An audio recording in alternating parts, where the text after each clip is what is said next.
ఇందిరమ్మ ఇళ్ల గురించి రాసిరు వార్త. ఇక మల్లారెడ్డి కబ్జాపై సర్కారీ యాక్షన్.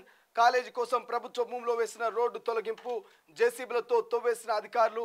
10 గుంటల తిరిగి స్వాధీనం. హెచ్ఎండిఏ పార్కు స్థలాన్ని ఆక్రమించుకున్న మాజీ మంత్రి. గతంలో ఎంపీగా ఉన్నప్పుడు సీఎం రేవంత్ చేసిన ఫిర్యాదు ఆధారంగా చర్యలు. పార్కు స్థలాన్ని ఆక్రమించి మల్లారెడ్డి వేసిన రోడ్డును తొలగించిన అధికారులు. మాజీ మంత్రి మల్లారెడ్డిపై వచ్చిన భూ కబ్జా ఫిర్యాదుపై అధికారులు చర్యలు తీసుకున్నారు.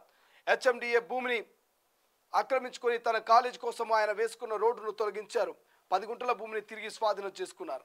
మేడ్చల్ మండలం ఇక గుండ్లం పోచంపల్లి మున్సిపాలిటీ పరిధిలోని కమలానగర్లోని హెచ్ఎండిఏ లేఅవుట్ ఉంది. 2022లో ఈ లేఅవుట్లోని 10 గుంటల పార్కు స్థలాన్ని అప్పటి మంత్రి మల్లారెడ్డి కబ్జా చేశారు. మున్సిపాలిటీలో తీర్మానం చేసి పార్కు స్థలాన్ని ఆక్రమించుకున్నారు.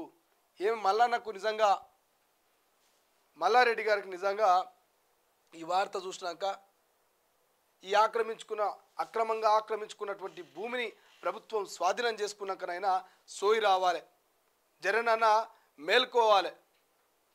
గతంలో బీఆర్ఎస్ ప్రభుత్వం అధికారంలో ఉన్నప్పుడు విచ్చలవిడిగా దాచుకొని పేద ప్రజల రక్తం దాగినటువంటి మల్లారెడ్డి గారు ఇక ఫీజుల పేరిట పిల్లల దగ్గర వసూలు చేసినటువంటి పైసలు కావచ్చు, ఇక గిట్లా మీ సొంత స్వలాభం కోసము పార్కులను కబ్జా చేసినటువంటి పరిస్థితిని చూస్తూ ఉంటే బాధ అనిపిస్తూ ఉంది.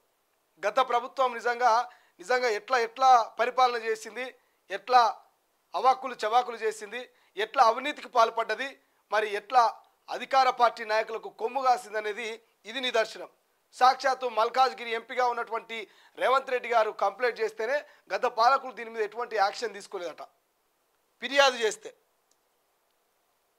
కానీ ఇప్పుడు సీఎంగా రేవంత్ రెడ్డి వచ్చిన తర్వాత ఈ యొక్క ఫిర్యాదును ఆధారంగా చేసుకొని మల్లారెడ్డి మీద చర్యలు తీసుకొని ఇక ఆ పార్కు స్థలాన్ని ఆ 10 గుంటల జాగాను ప్రభుత్వం స్వాధీనం చేసుకున్నదట.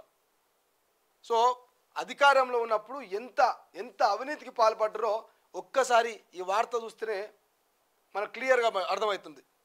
ప్రజల చేత ఎన్నుకోబడినటువంటి ఒక మంత్రి, బాధ్యత గల ఒక మంత్రి ప్రజలకు మేలు చేయాల్సింది పోయి ప్రజల సొమ్మును ప్రభుత్వ ఆస్తులను కబ్జా చేస్తూ గిట్ల దగాకు పాల్పడతా ఉన్నాడు మల్లారెడ్డి. అందుకే ప్రజలు బుద్ధి చెప్పి కర్రు కాల్చి వాత పెట్టి ఇంట్లో కూర్చోబెట్టే ప్రయత్నం చేశారు గత పాలకులను.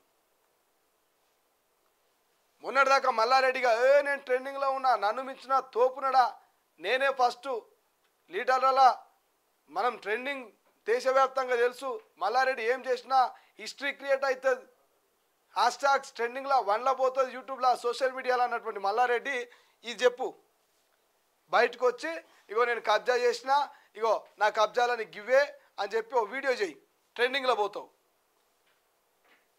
అంటే పాలమ్మినా, పూలమ్మినా, బోర్వెల్స్ వేసినా, అన్నీ వేసిన, కష్టపడ్డా, మస్తు కష్టపడి గీడి దాకొచ్చిన.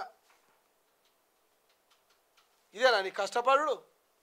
గిట్లా కబ్జాలు చేసి గిట్లా అక్రమంగా రోడ్లు వేసి పిల్లల దగ్గర అడ్డగోలుగా ఫీజులు దోసుకొని సంపాదించుకొని ఇలా గిన్ని వేల కోట్ల ఆస్తులకు అధిపతి అయ్యి మంత్రి అయ్యే స్థాయికి వచ్చినావంటే నీ కష్టం, నువ్వు పడ్డటువంటి ఆ యొక్క శ్రమ, నువ్వు తీసినటువంటి చెమట ఇక తెలంగాణ ప్రజలకు అర్థమవుతున్నది. నువ్వు ఏ పార్టీ కష్టం చేసినావో, ఏ పార్టీ పూలమ్మినవో, ఏ పార్టీ పాలమ్మినవో, నువ్వు ఏ బర్రె కాడ విడికినవో, మరి ఏ ఇంటి కాడ పోయి పాలు పోసి వచ్చినావో, ఇక నీ కష్టం అంతా ఇక ఈ కబ్జా చూస్తుంటే తెలంగాణ ప్రజలకు క్లియర్గా అర్థమవుతుంది మల్లారెడ్డి గారు. పాపం మళ్ళా నిన్ను తెలంగాణ ప్రజలు ఇక మిమ్మల్ని ఓడగొట్టారు కాబట్టి వాళ్ళు బతికిపోయారు తెలంగాణ ప్రజలు. కానీ మళ్ళీ మీ బీఆర్ఎస్ పార్టీని గెలిపించి నిన్ను మంత్రిని చేసినంటే ఈసారిగా ఇంకా ఆగమవుతుండే. ఇంకటికో సామెత ఉంటుండే,